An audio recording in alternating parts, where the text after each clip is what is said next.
Away. I just want to share a little bit about me. If you haven't seen me online or you have not looked me up, my name is Dr. William Clark, and I'm originally from Philadelphia. We were talking about that earlier today. Yes, I was born and raised there. I did not spend the most of my days on the playground, so don't sing the song in your head. But I grew up in Philadelphia, moved here to Connecticut 4 years ago for a number of reasons. Number one, we moved here, we sold everything we had to pastor here, which is a whole story. But as a part of that journey, I ended up running a couple of nonprofits. And I'm currently running a nonprofit based out of Bridgeport, Connecticut. I have over 15 years of experience doing a ton of stuff. That includes nonprofits, governmental work, for-profit work, grant writing, etc. And I've just been fortunate to have a career that has been on the incline, and I'm very thankful for that. And so because of that, I'm here and able to share with you what I believe is good information that can really help you along your journey of obtaining either your first grant or sustaining your nonprofit with a series of grants.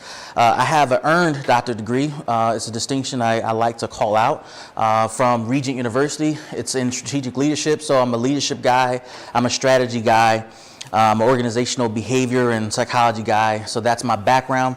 I have a master's degree in leadership development from Penn State University. In the process, in some point in my lifetime, finishing up another master's in master's divinity and leadership before I die. So hopefully that gets done. It's kicking my behind. And I do want to just call out the schools that I went to really quickly, just in case anybody is looking to finish their education. These are schools, obviously, I attended, I endorse. Felt like it's my civic duty to highlight the schools that I'm a part of because they've been a benefit to me. You can access all of my resources on the website on your on the screen. Now, you can get them from Amazon. However, the honest truth is, if you get it from my personal website that's listed there, most of the proceeds, the majority of them, come to me. So if you want to be a help, a blessing, a contributor, supporter, whatever you want to call it, go to that website. I do have a free copy of my book here that I do want to give away, and we'll do this the democratic way. If you can guess the month I am born, then you will get this free copy of my book. If there are a couple people who guess close to the same month or the same exact month, then we'll figure out another way to break the tie. So we'll start here with you, ma'am. What month do you think I'm born in? Hope this is a blessing to you. Thank you. Wow. Close. Not a Pisces. Not a Pisces. I'm not sure if I should be insulted, but okay. But I hope that book is helpful. If you did not get a copy of this book, Grant Writing 101, which is the inspiration of this workshop, Mark has a copy waiting for you at the front desk for a reasonable contribution. Let me go back really quickly. I do want to talk about these other resources and how they define me. This book, Grant Writing 101, has what I believe some tips and tricks that have made a difference in my career, made a difference in the business that I run now. That's all over the state of Connecticut. There are some significant tips and tricks. We will cover some of them today. But the seminal work of my doctoral research, my career, my philosophy is the green book on the screen, Sustainable. That book was written out of a point of time in my life where chaos ensued. My church in Philadelphia in 2011 was involved in a hurricane called Irene. And the story of that still gives me chills. I was in the bed 5 o'clock in the morning. My father calls me, but he called me crying. He called me crying because Hurricane Irene was kind of on the tail end of a couple of summer storms in 2011. And he called me and said, there's a hole in the wall. And I'm like, dude, what are you talking about? What is this hole in the wall? Now, I know we got some Christians in the room. Christians, believers, yeah? Everybody's a believer in here? You a believer, man? You a Christian? Yes. All right, so I'm gonna share this reference. When you think about Jesus and the stone was rolled away, can you just think about the imagery of a large stone removed from the gravesite? If you can imagine that, that's what my church looked like. There was a gaping hole in the side of a mountain or the side of the church. And it was unbelievable because the church I grew up in, the church my father raised me and my brother in, where people were baptized, buried, and married, literally had a hole in the wall. And all you can see were the floors caved in like a V. The basement where we were the night before preparing for a funeral of a beloved church member was now flooded with water. the choir stand, the pulpit I preached from was now sunken into the water. And that was the same year I started my doctoral work, and my son was born that same year. So we had to go through this process of figuring out what's next for the church. And if you've never been through that, it's a tough situation when you're trying to democratically decide to help your pastor at the time, or my pastor at the time, what to do. And so when I started to study leadership, there were multiple inspirations behind that, but the biggest inspiration was, how do I help this church sustain? Because I knew in 2011 I was moving to Connecticut. I moved here in 2014, so I had 3 years out. And I had to get this old family church in a place where it can sustain without me. And this book, my research, my work, is a seminal work of how to understand how to sustain your nonprofit. Today, we're going to talk about grant writing. And listen, the grants are cool. Grants will accelerate your business and help you do things, open doors.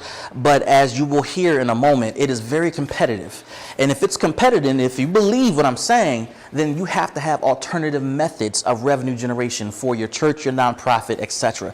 And so that book gives you principles, both biblical and secular, on how to think about sustainability for your ministry, your church, your nonprofit, etc. So there's a lot of blood, sweat, and tears that came along with that book. Leadership for Development for Nonprofits is a simple, quick read. It's a book. I have one for churches as well, but it's a quick read on how to develop leaders in your sphere of influence. So if that's something up your alley, you might want to grab that book.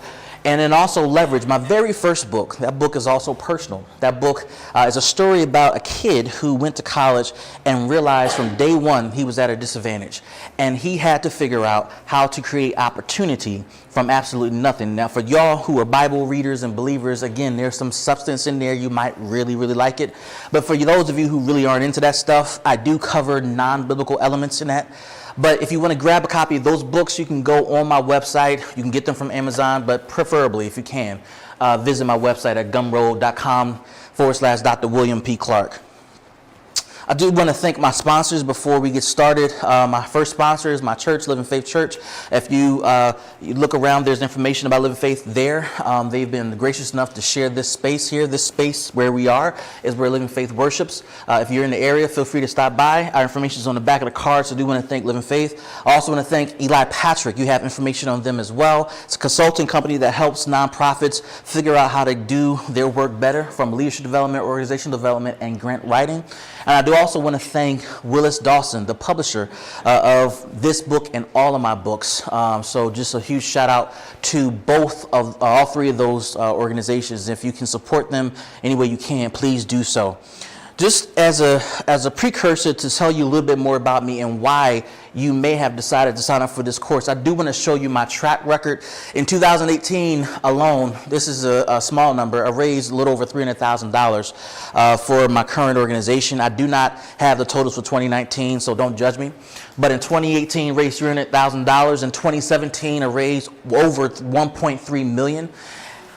Dollars in grant resources. In 3 years total, I raised over $3 million, and it's still counting. And then in Philadelphia, before I moved here, I was working for the city of Philadelphia and was overseeing economic development for the city of Philadelphia, focusing on minority-owned businesses, women-owned businesses, veteran-owned businesses, and disabled-owned businesses to make sure there was an equitable stake in the economic boom in Philadelphia. And under my portfolio, I oversaw $4.5 billion in economic development. So a lot of my philosophy from that time in Philadelphia and grant writing is going to be infused in what you'll hear today. So it's not just from a bubble standpoint of what you got to do to get a grant, but how to run a successful business. Now, this presentation is on the website, so you can follow there, or you can follow me on the screen, just so you know. I did want to provide just a chart of where I've raised money, where I've gotten money from, just so you know I'm serious. And I also am making a point here when I have the chart for 2018, 2017. You have a variety of funders, and not all of them, but a variety of them that I've raised money from. But you'll notice here that you'll see a variety of numbers here that I've raised from a variety of funders. 18,000, 72,000, 50,000, 10,000, 7,500, 9,500, 10,000, and then they got a big one in 150. You'll see the program success there. IP means the program is still in progress. The reason it's still in progress is because our fiscal year begins July 1st and July 30th, which is coming up in 3 months. So it's still in progress, and I have projected our particular success. Either it's going to be exceeding expectations, which is EE, is going to meet expectations, or I don't know. So for the most part, we're going to exceed expectations, and I probably should update that chart because We Owe a Youth by Capital Workforce Partners. We just learned that we have overachieved, and we were given additional money to serve more kids. So we are doing quite well. In 2017, we did the same thing. The chart is a little bit more dense. In 2017, you can tell it's a little bit more dense. We have more funders. Again, I raised $1.3 million. Same concept. You have the list of funders, you have the projects, you have the amounts. And what you'll notice about 2017 is that those particular resources were multi-year grants, which is probably where you want to try to be, but there are different strategies when you get a multi-year grant versus a single-year grant, and they have different value points that matter. But you can see for Strive Fresh Start in Waterbury, we raised $540,000. Neighborhood Builders, which was a pretty big deal for us, raised $200,000 free and clear. Producer Foundation a couple years ago raised $150,000, etc. And again, you see some smaller funders in here. And what you might notice is that some of the funders repeat year after year, and that's strategic. And so we may cover that today, but you should probably notice that. Now, quickly about this course is for you. You obviously registered, you searched this, you found me on Facebook or some other mechanism. It's for executive directors, CEOs, people who are interested in writing grants, helping their organizations that they care for. My hope is that you really connect with the content and that you see the value in this content. It's for people also who are new to the grant writing process. If you've never written a grant before, this is for you. And you know, if you have written a grant before, I have other courses coming up that will help you more go down the road in a more advanced way. But if you just need to get your feet wet, this is for you. And this is also for organizations, again, who are looking to diversify their revenue streams. I'm a big believer in diversification. I do not believe in one stream of revenue. If you're just here just to get grants and that's it, you'll get something from this, but you're not going to be extremely successful. And I'm going to encourage you to diversify as much as possible. What we'll learn today is what's associated with the competition of grants. It's huge.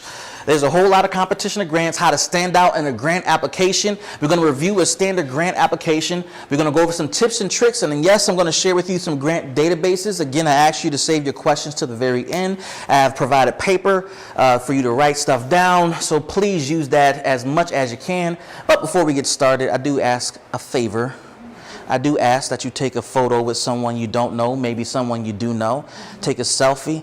I need you to tag your friends, your mama, your daddy, your cousin. Tag me with the information on the screen.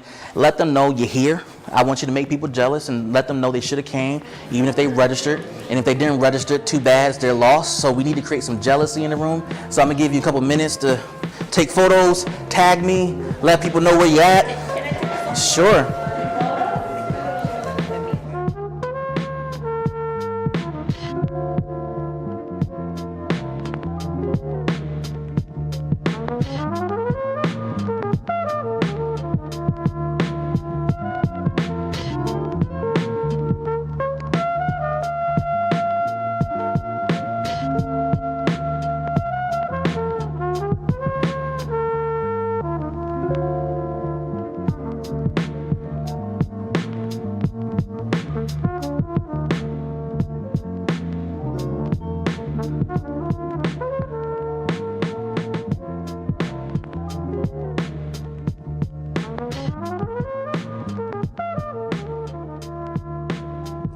If you're not comfortable with sales, you might want to get comfortable with sales when it comes to grant writing. All you're doing is selling yourself on a piece of paper or an interview.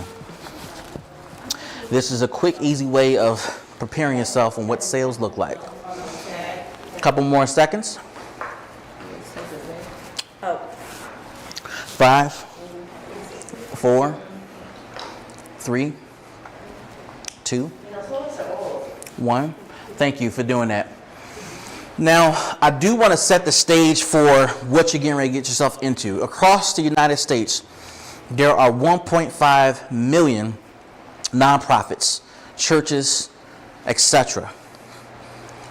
I'm not going to focus on Connecticut, not going to focus on your city. Think about this. Around the country, 1.5 million institutions who are doing similar things you're doing or some variation of it. The competition is significantly stiff around the country for resources that are limited. In 2010, nonprofit organizations accounted for 9.2% of the salaries taken home. The biggest employer in our country is the federal government. Second is the private sector, and third is the nonprofit sector. And I point out the 9.2% because it's a significant number to say that a lot of us who work in the nonprofit space, we matter to the economy.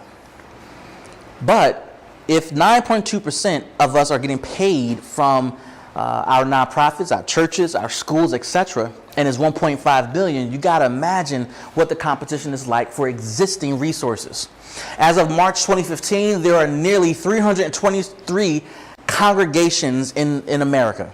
This includes all types of houses of faith.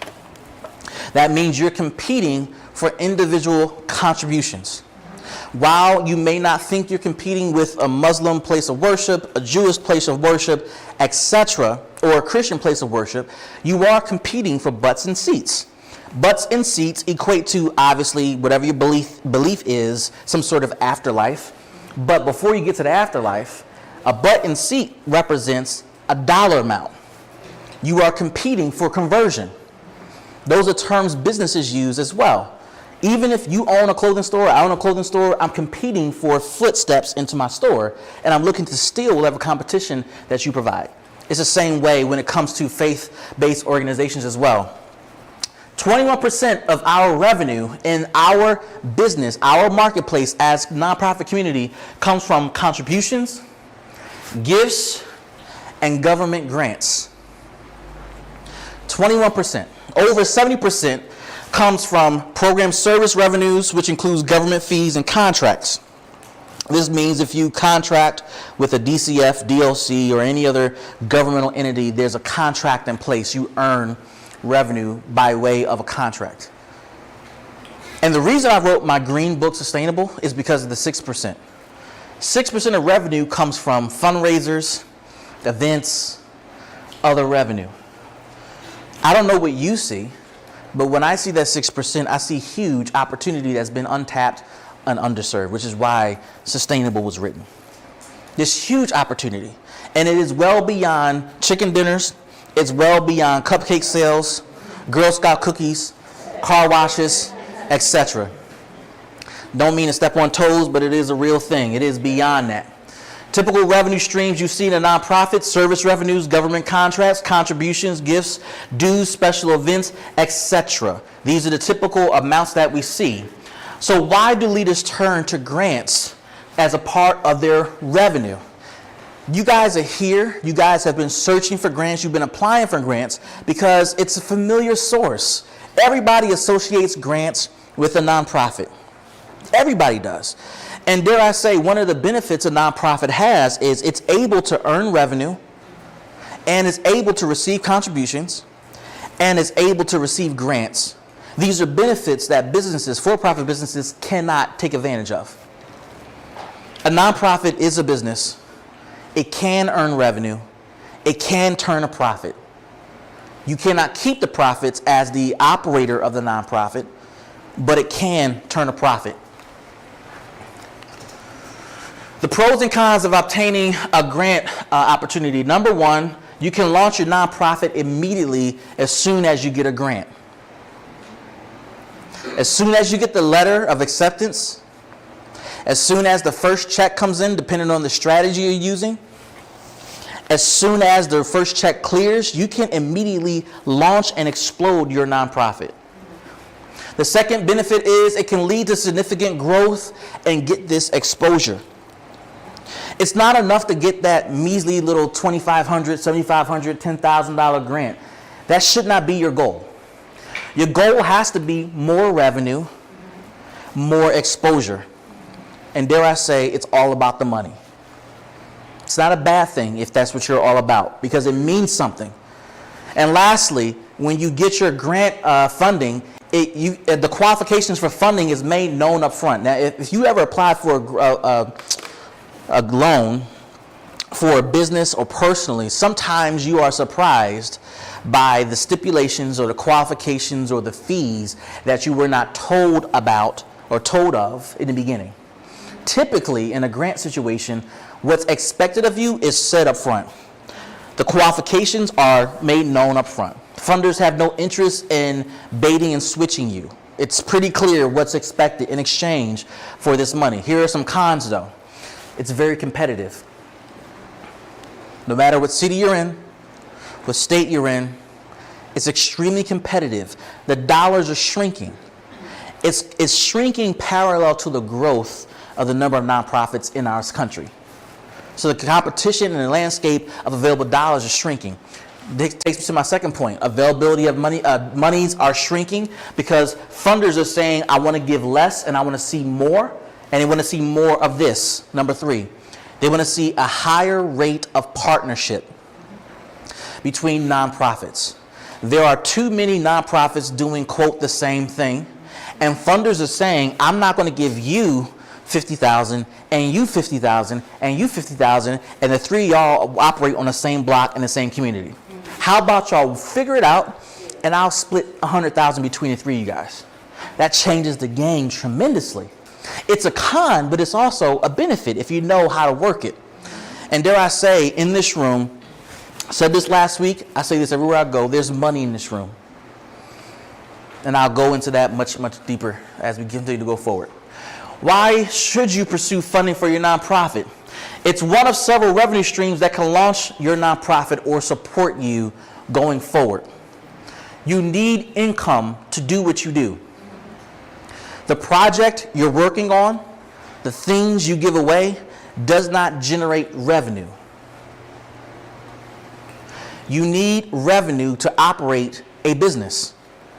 The grant is your source of revenue. You're asking a funder to be your underwriter as opposed to exchanging a service for a dollar amount. Without revenue, you cannot pay your bills. Your lights cannot turn on. Your rent will be due. Your people will not receive a paycheck. There will be no overhead costs, no health care coverage, no retirement, no nothing. You need revenue. The availability of grants can help you get where you want much faster.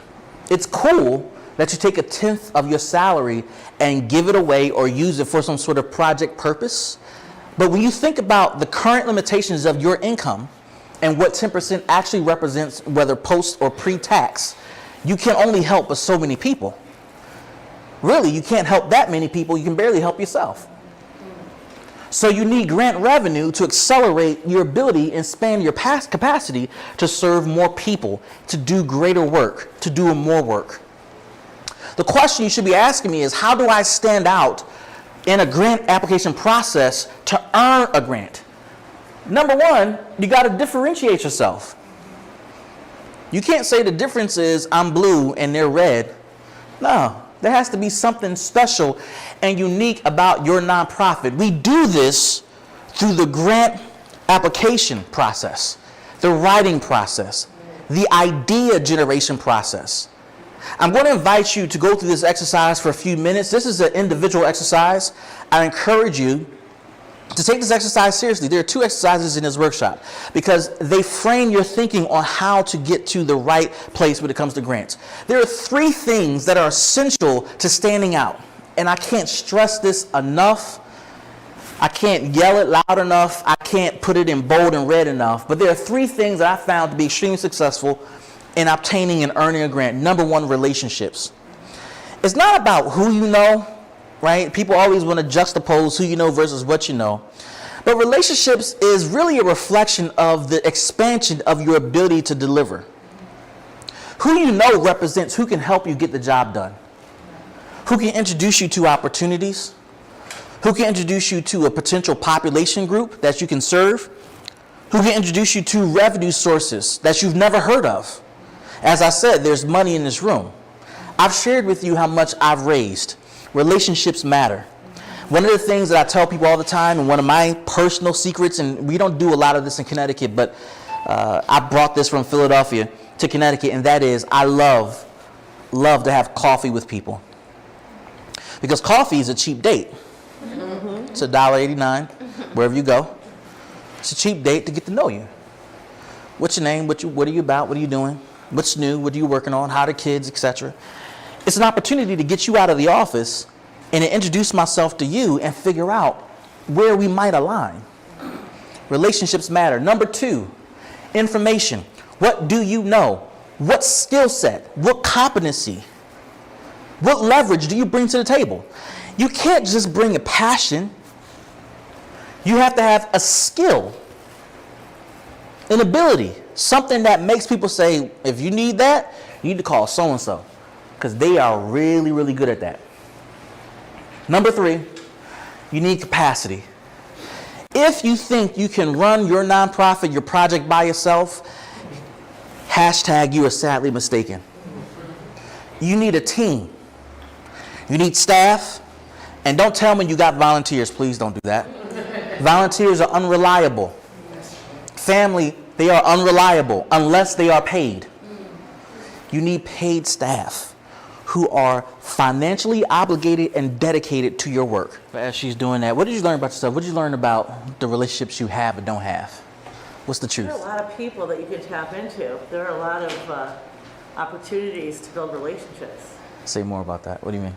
Well, I mean, if I think of my role in the community as a teacher, I'm connected with hundreds and hundreds of Educators, people who have some money. providers. Yeah. Yeah. Yeah. And there's money there to tap into. There are opportunities. They know people who know people, and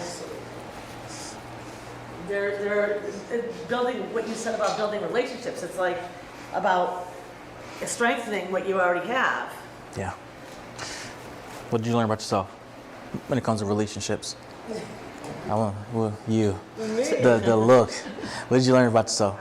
I don't know, like I have the relationships there, just me being able to speak. Like when I'm in a room with people, I like want to be in the corner, I don't want to talk to nobody, but I know a lot of people that can assist that. You just want to be in the corner. Yeah. Yes, ma'am. What I was going to say is,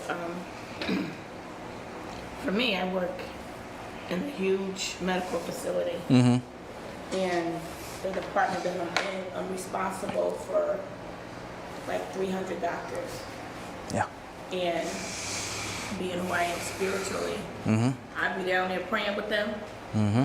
I be ministering to them. I be telling them what my vision is that the Lord has given me, what I desire to do to not so much as for me, but just people, because I'm a people person. I love people. I love helping people. Mm-hmm. And I believe that when the time is right, all this that I'm doing is a preparation period. Because not just that I work with the doctors, but I work with the residents and the fellows. I work with the different college professors and the deans of the different colleges. And that's my vision. My vision is bigger than what I see. To where drawn in, and a lot of times people forget that it's not just about the inner city. There's people in the outer city that need help too. For me, I'm thinking spiritually and networking together. I got something to give you that you may need, and you have something that can give me that I need to help somebody else. Thank you for that. Let's move to the next tab, and that is information. What did you learn about yourself when it comes to information? When it comes to information, like Yeah, what information? skills and such. Yes. What information do you bring to the table, to the marketplace? What did you learn about yourself? I learned that I need to do a better job at quantifying what we already do. Just because, speaking from a church standpoint in our community, like we have access to people, but we take for granted some of the things that we do. So how can we quantify to give them the information that we need to get what we want? Very interesting and insightful. And someone else, what have you learned about yourself when it comes to information and skill when you took this survey? For skill set, that I'm an excellent writer, Okay. policy writer, Okay. because they're still being used today Okay. in the military. Okay. Thank you for that. What about capacity? What did you realize about your capacity or the lack thereof? Talk to me. any. You don't have any. It's just you. It gets tiresome sometimes. Right now, it's just me. Yeah. And it's something that she said too. We have to sell ourselves, put ourselves out there, and don't be afraid. It takes guts. Don't be afraid. You act in spite of the fear. Exactly. It sometimes it can be fearful, but that's where the capacity comes in. That's where the help comes in at. It takes guts to sell yourself. For some reason, in our business, and when I say our business, I'm talking about the faith-based nonprofit business, we are pressured to believe, quote, humility is the name of the game. That selling yourself makes you stand away and apart from the rest of the group, when the reality is, in any business, sales doesn't come from osmosis.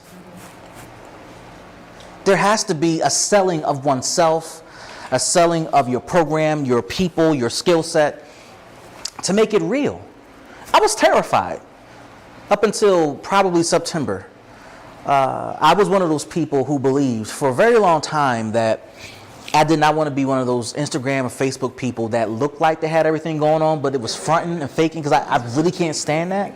So I was also the hater in the background, like, well, you know you don't drive that car, get out of here, man. So there was a turning point, and I was sporadic, but there was a real turning point late last year for me when I said, well, I need to stop hating on people, and I just put myself out there. Because people they knew I was Dr. Clark, but a lot of people who were friends with me on Facebook really don't know me. So I started taking pictures and, just posting stuff of what's going on. And I was so surprised at the reaction, because a lot of people said, I didn't know. I didn't know that you were doing this, and this. Because in my circle, people know. My business community, they know, but people don't know until you put it out there. Right now, we're at the nonprofit center. Right now, 75 Charles Oak Avenue. Down the street is the Hartford Downtown Library. Anybody from Hartford here? Here, okay. And if you're familiar with the Downtown Library, there's a cafe in the library. It is operated by Billings Forge. It's another nonprofit not too far from here. So that's kind of a factoid that you should probably know. UConn is kind of placed in the Hartford Library, right? That's another factoid. But one fact that you don't know, I'm getting ready to tell you now, is that my nonprofit is in partnership with Billings Forge. So if you ever go to the cafe and you see young people behind the counter taking your order, making your food, checking you out, cleaning the space, those young people, 9 times out of 10, were recruited by my staff. So we cooperate, in a sense, that business. It's been an amazing journey. That's the grant we got last year for 150. That's been doing really, really well. We've exceeded expectations. We've changed the game, in my opinion. There was this innovative approach that we took. And so everywhere I go, I share this message of, one, we don't operate a program out of the library. You know what I tell people? I'm hiring. Every 4 to 8 weeks, I'm hiring people between the ages of 18 and 24. You want to know why? Because they go through my training program for a week, and then the next Monday, if the young person makes it through, they're starting a job where they're getting a paycheck every 2 weeks. That changes things. And I think this gets us to the next phase of our conversation when it comes to innovation. But before we get there, I do want to run through a standard grant application. There are about 5 parts here, so bear with me. And I'm just going to quickly breeze. I might stop for a moment and explain some of these.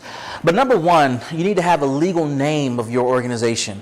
You need to come up with a good name that not necessarily defines your project, but defines the work you're trying to get into. I'm the Vice President of Strategic Initiatives for a nonprofit called Career Resources. Kind of self-explanatory. We help people with career resources, right? So you need to be thoughtful of that. You need to have a phone number. Please do not, my recommendation, do not use your cell phone number. If you need a corporate number, one of my favorite apps that I use and services that I use is called Grasshopper. You might have heard the commercial, but you can get a 1-800 number or a local number. It's a corporate number you can create. It's a small fee per month, but it rings to your cell phone, and every cell phone you care to tap into when a call comes in from my team. What we're going to be doing. Every one of my team has an iPad across the state of Connecticut, and we will have one phone number with 10 extensions. So you pick the extension relevant to the person that you want to get in contact with in a particular city. And grasshopper.com, so be thoughtful of that. The third thing is an address. Don't use your house. Don't use your basement. Use a facility that is known as a business. It could be your church. It could be a school. It could be a place like this where I pay rent to rent out an office. Have a professional address that can be used so people know when they visit you, they can come to a professional environment. Right? Or you can conduct services or provide programs out of. It might be a good idea to have pay rent, so be thoughtful of that. Key contact person, is it you, the CEO? Is it your COO or some other responsible person who's going to get this, take the phone call, and get this, respond to emails in a timely manner? Next, what's the mission and purpose of your organization? Some of this stuff is going to be redundant, but it's for a purpose. What's the mission and purpose of your organization? What geographic area do you serve? Yes, I know you serve a specific city, but is there a specific community? And that specific community may be relevant to a specific funder. I get money to serve people all over the city of Hartford, but there is one particular funder that wants me to serve one particular block. Basically, what demographic do you serve? Geographic area. Geographic. What geographic area do you serve? Okay. And so for that funder, that's what they want, that's what they're going to get. The number of individuals you're going to serve annually, back to your point about quantifying your work, it's a big deal. I recommend being thoughtful about how many people you can serve. I'm going to drop a factoid in here. This is where partnerships come into play. If you are smart, and I'm going to believe that you are, partnerships can expand the number of people you can serve if you can figure out how to align your services with their services. You don't have to do it by yourself. Next, the number of employees and their employment status, full-time, part-time. In some cases, in many cases for funders, this can be projected or actual employees. So you don't have to have the whole crew hired. You may have people identified that you plan to hire once the funding comes in. And then lastly, for 1A, board composition. I will tell you right now, you need a diverse board. If you have an all-white board, an all-black board, an all-male board, all-female board, it is going to be looked at and not favorably. You're going to have to work with people from diverse backgrounds, diverse genders, diverse everything to represent the people you're serving, because funders want to invest in diversity. And they can ensure diversity by who is on your board. Part 1B, is this for a new program? Simply yes or no. The amount of money requested for this program and for which program year. I am currently in the 2018-19 program year for my organization, but for the funder, it may be the 2019-20 program year. You just need to sync up the calendars and figure it out. But what program year is this money going to be applied for? Because that's going to matter from a programming standpoint, from a service standpoint. How many people are going to be served within that period of time, from April until March? Or from July until June, or from January to December. It's going to matter. It's going to impact your numbers. Your organization's total budget, this came up last week. Your total budget is not the amount of money you're requesting. Do not believe all you need is just $10,000 to operate this program. That's a lie. That's not true. It does not cost $10,000 to operate a program. Maybe for a project, not a program or a nonprofit. You got to pay for your people, their salaries, their retirement, their health care insurance. You got to pay for yours. You got to pay for rent. You got to pay for water. You got to pay for utilities. You got to pay for laptops, internet, cell phones. What else do you got to pay for? Talk to me. Paper if you use it, pens, tabs, sticky tabs. I mean, it costs money. What did you say? Transportation. Okay, I'll give you that. Transportation. And then not to mention the actual program itself. The bulk of the program is going to be operated by people. That's going to be the operators of the program. But what if you give away stipends? What if you give away care packages? What if you give away bus passes? What if you give away stipends for housing, etc.? That's a part, or childcare. That's a part of the cost of the program. Your total budget is everything. So please, not for everybody. She mentioned food, because some funders will not allow you to use their money for food. But the point is, what is the total cost to do this? It is not that number you have in your head. That person on your job that makes $60,000, that's not the total cost of the business. They're over $100,000 easy. Insurance alone, vacation days alone, not to mention the desks, the chairs that they use, the bathroom breaks, the smoke breaks, the breaks they take when they shouldn't be taking breaks. That costs money. Costs a lot of money. I will say this, and I don't want you to forget it. A nonprofit is what? Y'all gotta yell this out loud. I mean, I know we ain't in church, but yell it out. A nonprofit is a business. Y'all are kind of tepid. A nonprofit is a business. You gotta operate it like a business. What is your proposed budget for the project you're requesting for this particular year?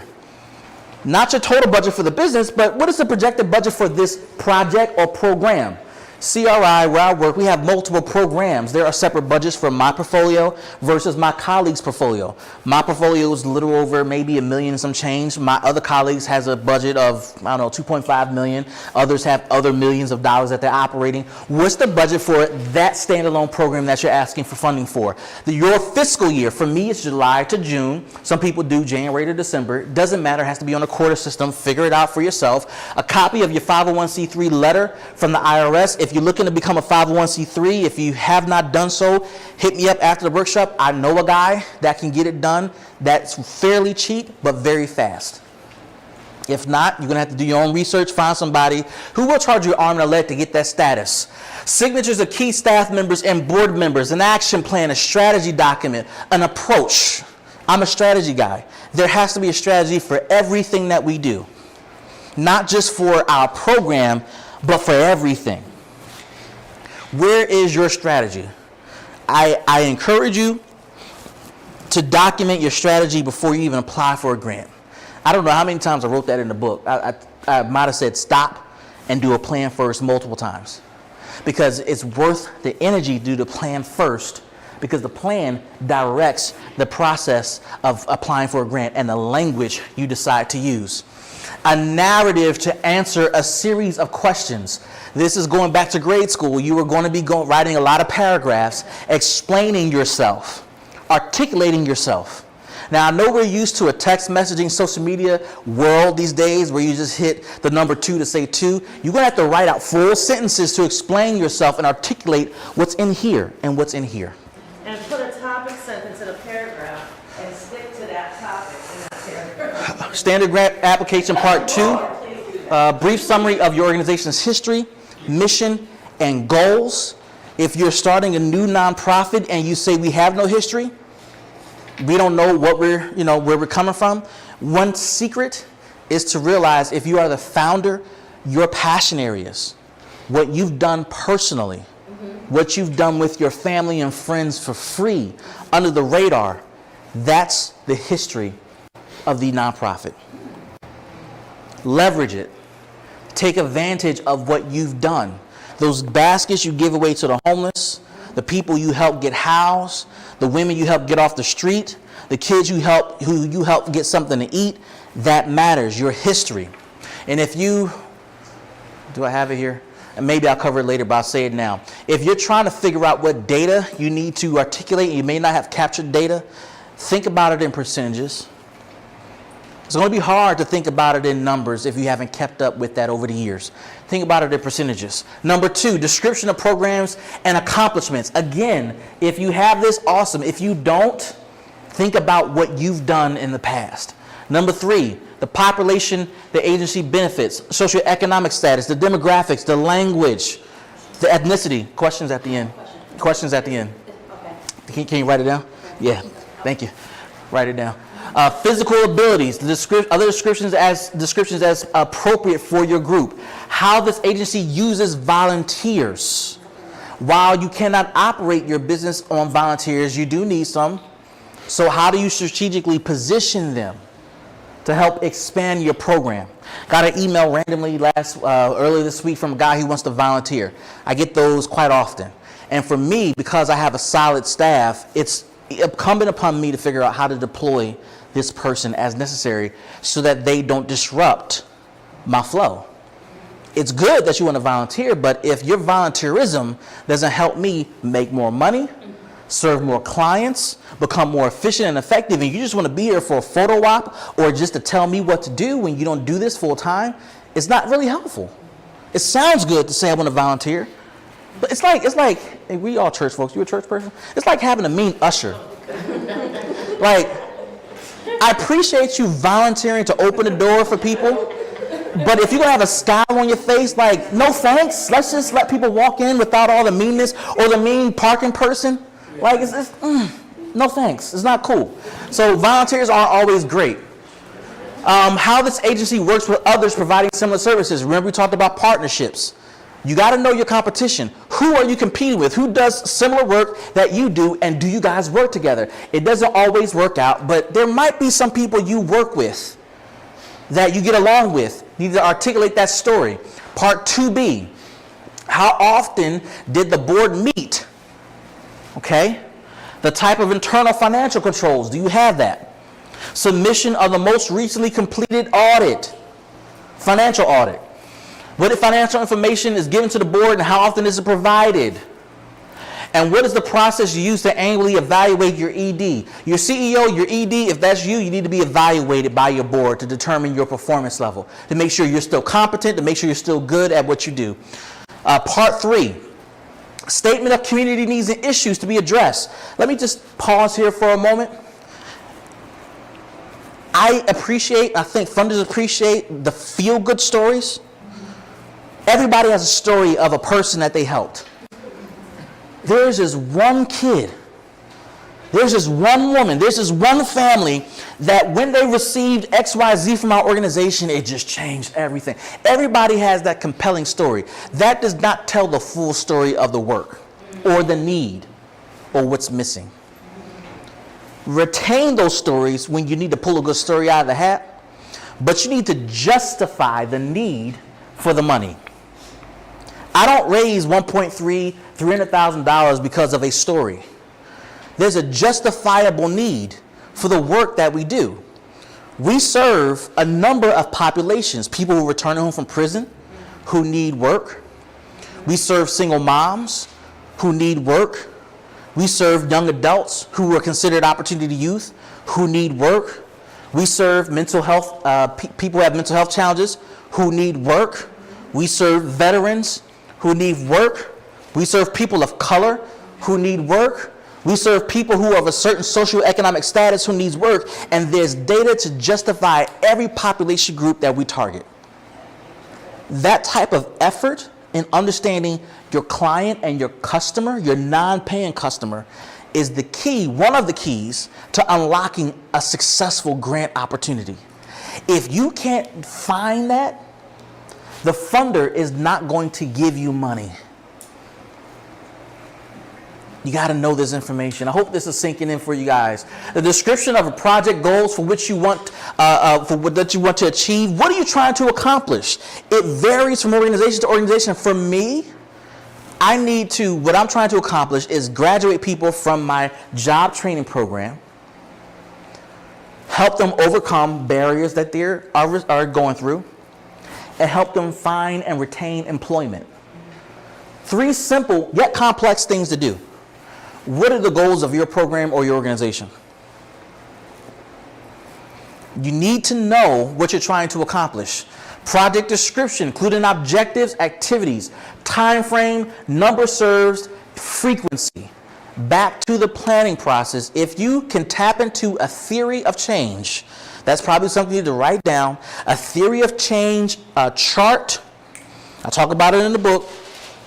The theory of change chart helps you walk through intellectually all of that key information of who, what, why, where, and how. Take the time. Go through it. Remember, we talked about the purpose of relationships. You don't got to do this alone. Ask your family, your friends, co-workers, parishioners, people that know people to come to a writing party to help you gather some information who know stuff. Because if you ask me for information that I know, it's nothing but a thing to sit down and share with you everything I know in 5 minutes. I can save you a whole lot of trouble. If you want to come to Hartford, New Haven, Bridgeport, Waterbury, New Britain, Norwalk, to do workforce development, to do strategy development, leadership development, growth marketing, business development, take me out for coffee and pick my brain and ask the right questions. It's the same concept in your network. Your people know people, they know stuff. I'm gonna tell you, like I told the group last week, if you don't know what your family or friends do professionally, shame on you. There are people who are doing some amazing things professionally and you don't know what they do. There are people like me who don't put that stuff on Facebook, but you should know. There was a group, this is a story I didn't share last week. There's a group that I was a part of, and I was new to the city, to this area, and I was trying to just connect and meet people. And at that time, I was near done with my doctorate, and I got it probably a couple months after I moved here. And then my career was still on an incline, and I decided to volunteer my time with this group. Now I figured, being someone of color that they can relate to, you can tap into me. Like, hit me up, just ask me for what you need. I can give you what you need and take the credit, because I don't need it. I don't need validation. I don't need the security. Do you know I've been part of that networking group for 4 years, and they have yet to ask me for critical information that can make a difference in raising money and stability? And when I've offered information, it went on deaf ears because I wasn't part of the in crowd. Shame on you if you don't know who knows what and who knows what to do. Shame on you if you don't use free information or for the expense of a cup of coffee and a bagel. Those people, we church group, right? I didn't come in to preach. There was a Bible, there was a morning devotion I did a couple weeks ago. And Ecclesiastes 9, 10, or 11, I forget. And it goes like this. There was a small city with a few people. And a king from a major city came to destroy that small city. And from that small city, everybody was scared out of their boots, shaking. But in the city was a poor wise man. And that poor wise man, through wisdom and information, was able to save an entire city and thwart the attacks of this major city, this king. But after it was all over, this poor wise man went back to being the nameless wise man, and nobody remembered him or his story. Now, you can take the victim role and say, I'm that person, and I know stuff, and people push me to the side, and nobody calls me. But let me just flip this around for a minute. How many poor wise people do you have in your circle, on your Instagram, on your Facebook, on your Twitter, in your church, in your community that know something you don't know? And how often do you ignore that information that's deep-seated inside of them? But only for a cup of coffee would they unlock it and unleash it. In your network, there's money. There's resources. There's information. Who's going to benefit? Number 4, from your work. How do you plan to evaluate success? You need to know what you're doing.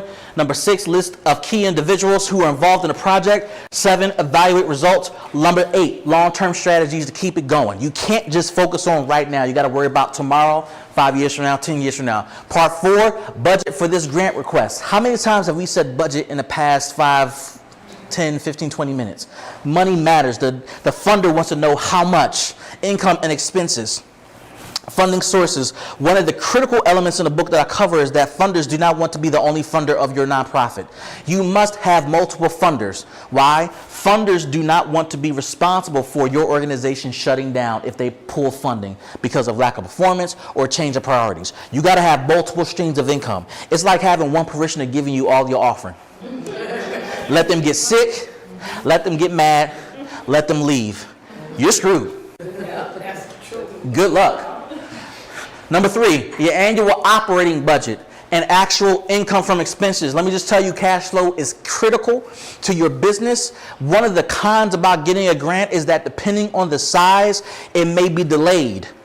Many grants operate on cost reimbursement. That is a problem. That means your nonprofit must have credit or cash to front the business for the first 30, 60, 90, 120 days.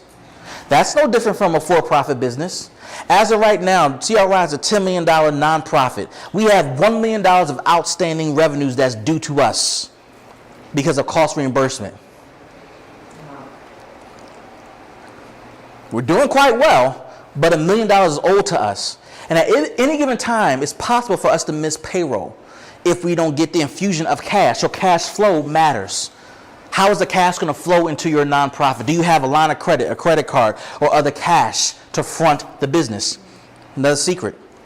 Large dollar amounts are typically cost reimbursement. Why? And this is a tip that's in the PowerPoint, I'm going to say it now. Celebrate all income.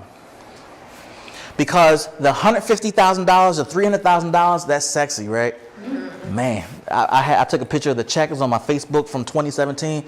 I was looking sharp in my suit. Big old check, $200,000 with my colleagues. Man, that was a case where the money came in immediately. $100,000 for 1 year, next year. That's not normal. Typically, there's a cost reimbursement associated with large dollar amounts. Dollars like $75, $50, $25,000 typically. A funder for that amount is saying, here's the check. Give me a report at the end of the year. You don't want to despise the smaller amounts because that could be the difference of paying payroll or missing and bouncing checks. That could be the difference of paying rent or being kicked out and embarrassed. So you got to celebrate all revenue sources. Number 5, most recent financial statement, audited if available. Part 5, last but not least, your org chart, who's on your board, copy of your IRS letter, annual report, letters of agreement, memorandums of understanding. Again, if you don't have relationships, go develop them. They do not pop out of thin air. They don't fall into your lap. You have to be intentional with relationships. Sometimes it will take you a year of coffee to get somebody comfortable with you to say, hey, I want to do business with you. There are people I meet with every month around this area in New Haven and Bridgeport and Waterbury just to say, hey, how are you? I don't need anything from you, don't want anything from you. I just want to make sure we're good. Because when opportunity comes, guess who I'm calling? If you don't have relationships that are text message relationships, you're screwed. What do I mean by text message relationship? If I can text someone and they respond, we're pretty good. Yeah. You can email me, I'll respond next week. You can Facebook DM me, I might respond in a month or two. But if you text me and I respond within 5-10 minutes, we're good. That's the type of relationship you need. Lastly, copy of your organizational insurance. You need liability insurance. I wanted to share the backdrop of the cafe project I was talking to you about down the street, the library. This is about innovation. This is going to lead us into our break as well as our next activity. I told you the end, somewhat the end of it, but let me tell you the beginning and why I'm so critical, focused on planning, strategy development, and innovation. We started out this time last year, probably February of 2018, and we got wind, January 2018, got wind of this new funding opportunity. And I was having coffee with this particular funder. Unbeknownst to me, she says, you should apply for this particular funding. Okay, wait a minute. We never thought about it, never considered it. Cool. Can't tell you how important coffee is. I've gained this woman's respect, appreciate her relationship. And this is the second time I heard about this funding, but she is the one releasing the money. She said, you should apply. When you get those type of, those head nods like, I ain't going to say it, but you should apply, right? All right, great. So we started thinking, then finally everything came out. In the book, I talk about the importance of attending bidders conferences. You really should get the book. I keep talking about it. But talking about bidders conferences, it gives you secrets on who's in the room and what's what. Once we got to the bidders conference and the RFP was released, we went through a writing session. And we came up with this idea of, okay, we're new to the space, or at least this particular funder. We've never operated this grant before. And we just want to make a good impression. What do we want to do? So after reading the grant, and we figured out, okay, we want to do a couple things. Number one, we want to do an I-84 project. Now for us and our clients, no matter who our clients are, one of the biggest barriers to employment for all of our clients is transportation. So we said we want to do something workforce related that's close to mass transit. Where I come from in Philadelphia, mass transit is plenteous.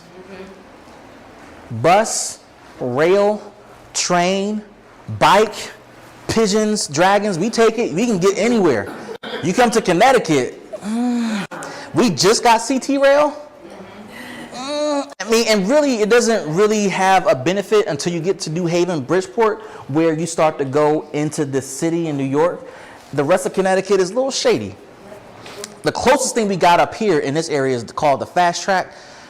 It's intended to replicate kind of a speed line or a speed, kind of like a mass transit part of the highway, only buses can travel down. So we said, okay, we want to recruit people who can get to the 84 corridor, which is where Fast Track exists, and where employers exist on the 84 corridor, which means that as long as an employer is within walking or biking distance or a cheap Uber ride from a bus stop, that person can get from point A to point B, and point B being employment.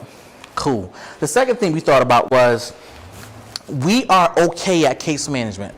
Our skill set as a company, or at least my department, is training. We're really, really passionate about training. We're good at it. Don't, hands down, we can train you out the door, right? But we're okay at case management, but we're required to do it. So one of the things we said, how do we get better at it? Because we don't have an MSW on staff. We don't have a licensed social worker on staff. Although I'm a doctor, my doctorate is not in anything relevant to that. So I can't apply that knowledge to case management. So we said, let's do it relevant to our other competency, and that is workforce development. We decided to create a program or some sort of experience where we're doing place-based case management or employer-based case management. The reason why we did that? For a couple of strategic reasons. This is where data comes into place, and this is where networking comes into place. Businesses around Connecticut, particularly manufacturing businesses, they're aging. Connecticut is an aging state. People are aging out of the workforce, retiring and leaving, therefore creating gaps of employment in the state of Connecticut. This means employers are desperate for new bodies to come and fill the vacuum and keep it going. If you didn't know, Connecticut is what's considered the home of mom and pop manufacturing facilities. So there's a huge level of opportunities for brown people, black people, and people who have low income status to find stable employment without a college degree. The problem is the employers typically are white.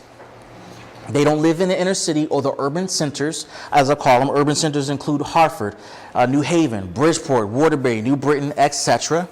And then the employees that they want to target are people from the urban centers, people who are living in those same cities. There's a culture clash. And what happens is the white employer says, I don't understand employee A, and therefore I don't know how to relate to him or her.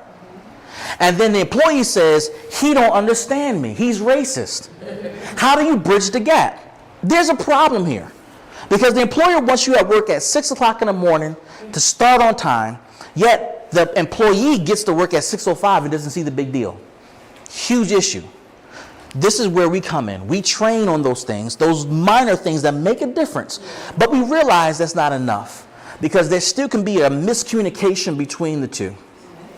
So we said, as a part of our proposal, let's start to go to the employer. Let's start to close down our offices and start to work at the employer location, hence place-based case management. What we do at the library, if you ever come during the week, you'll see one of my staff, and you won't know their staff, they're sitting in a corner behind a tree, and they're on their iPad, and they're observing our young people. They're observing exchanges and interactions with customers, with their boss, with their other coworkers, and we're taking case notes. The reason we do that is because we can personally observe with our own two eyeballs what's been going on, good, bad, or indifferent. So when there's an altercation, we know how to deal with it, both from the employer side and the job seeker side, therefore removing any barriers that gets in the way of someone retaining employment. Now you don't have an excuse to quit. Now you don't have an excuse to fire him or her, and we can figure out how to bridge it. So that was the second innovation. Third innovation, we wanted to transition our training to an online career development software, and that's been going pretty well, a little slow, but we proposed that. And then lastly, our Leadership Academy. So again, we can train the doors off, the hinges off a door, whatever you want to call it. We're good at that, so we just said, let's just do something a little different with that. That was a lot. That was the idea. What actually happened was we did write that proposal. There were two parts to it. And the partner we were courting to do part 2, which was the employer piece, backed out on us 2 weeks before the proposal was due. There was no way to recover because that partner had the employer relationships we desperately needed to make it work. That was devastating. I was mad. I was pissed. All that coffee I spent, no. We were disappointed. After wrangling back and forth, we decided to go for one part of it and just go for it and see what happens. The reason I tell you I plan everything is because stuff happens. I realized, remember that $200,000 I got? So I had the big old check? I had to go to a conference as a part of receiving that money the week this grant was due, all the way in Tennessee. So I was going to be away. I couldn't help finish the grant, and I was going to be an hour behind. So I had my staff prepare in my absence to get everything done. We have a grant writer on staff. And I said to my staff, I want you to help her any way she needs it. This is important because this is an innovative idea. We need to do this. And I told my staff, I want you to be there when it's time to print the application, because we needed to print 10 copies of this multi-page grant. It needed to be signed, I believe, in blue by our CEO. And it needed to be delivered on a Tuesday by 5 p.m. Our grant writer said, well, I don't need your staff help. They don't need to help me to print and bind stuff. That's easy. Oh, no. Now, the Bible says, don't think of yourself more highly than you ought to think. I'm not your pastor, I'm just quoting scripture, right? And I think at times people they overestimate their capacity. And they underestimate the what ifs. That day, the printers decided to not work. That day, she came into work late. She had a lot going on with her twins. That day, there was chaos in the office, and guess where I was at? In Tennessee. I had this person go pick up this, go help. This person that I sent to help was actually the person who I wrote into the grant, because this was his promotion. So he had a vested interest. He got there, and he helped to do simple things like print and staple and bind. And what was said to me after it was, wow, I didn't realize how much help I really needed that day. Thank you for doing that. Plan everything. I don't care what people say they can do. There needs to be a plan A, B, C, D, E, F, G, all the way through Z. You could send it to Staples, but if you don't have the money to pay for Staples to print everything and bind it, you're going to have to figure it out. But the story doesn't end there. The person that was slated for this promotion, the person slated for the promotion did not get to the office. He didn't get to the office in the morning because he had an accident on the way to the office. And he nearly died. So let's reverse. The person who's going to get promoted almost died getting to the office and could not go and help. My backup went to go help.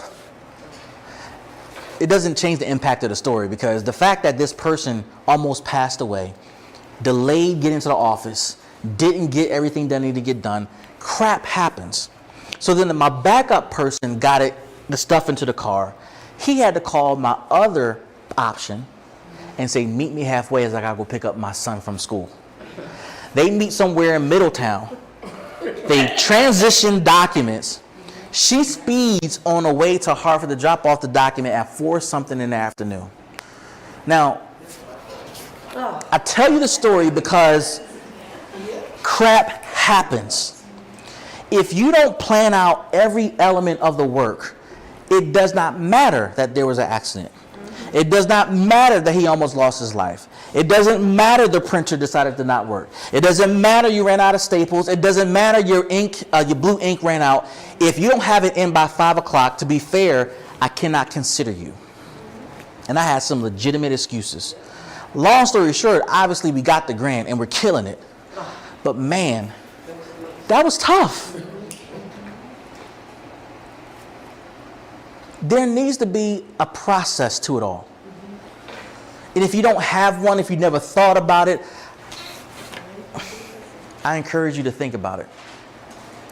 I want to share a couple of tips and tricks 3 of them, and then we're going to take our break. Number 1, and some of this I've shared with you, engage in the team writing process. For that grant I just told you about, when we wrote the grant initially, it was the first time my team ever wrote a grant. Now, I've only been there for 2.5 years, and they've been sheltered. So I'm the guy, and I'm the leadership guy. I expose everybody to everything. I just remove the curtains. And I engage them in a writing process. A writing process is when you look at a question, and you look at the question that's being asked, and you ask everybody, what do you think we should do with this? The best idea floats to the top, or maybe there's a combination of ideas that you bring together to get the answer that will wow the funder. Number 1, use your team. Your team is your best asset.